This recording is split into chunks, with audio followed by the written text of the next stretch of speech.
someone here might felt the spark of connection with you. Pero pinilit niyang pigilan or pinilit niyang wag ipakita talaga.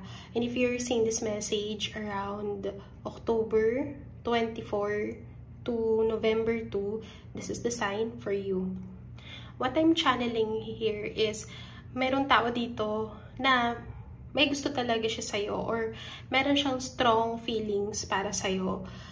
Nakikita ka niya as someone na equal part niya, or you feel like the dynamic is very strong despite na hindi ganun ka close kayong dalawa, or I feel like meron na mamagitan na or may pagitan, may wall sa connection nyo.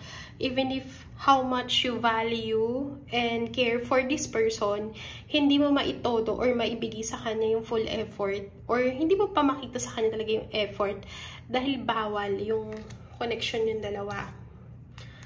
I get the sense here na nagdadalawang isip siya with Chariot card kung ano yung best move, kung paano niya iti-take to the next level yung connection nyo. Lalo na na-confirm niya kanina or na-confirm niya nung isang araw na may gusto ka rin sa kanya. So, gusto niyang maging safe yung bawat move na gagawin niya para na sa ganon ay hindi siya mapahiya or hindi kayo husgahan ng ibang tao.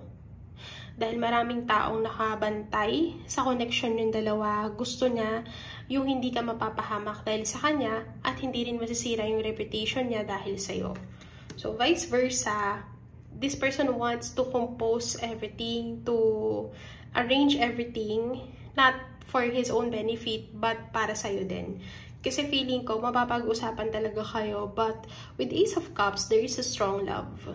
So, kahit hindi mo aminin, nag-worry ka at this moment kung talaga bang mahal ka niya. Nag-aalala ka kasi you don't know. If ever na ma-fall ka, baka hindi niya masuklian. May ganun kang feeling. Is it worth it to take a risk in your connection? That's what you wanted. And you wanted to hear kung hanggang saan yung kaya niyang ibigay sa yung effort. If magti-take risk ka ba, matutumbasan ba niya? And I see here the Knight of Swords. May mga moments or meron siyang mga solitary moments na mag-isa siya at iniisip niya yung last conversation nyo. Paano ka mag-handle ng problema? Paano mo i-handle yung sarili mo? Those are the things that this person is observing you. And sa ayaw mo at sa hindi, sa ayaw mo at sa gusto mo, itong connection na to, may reason kung bakit ka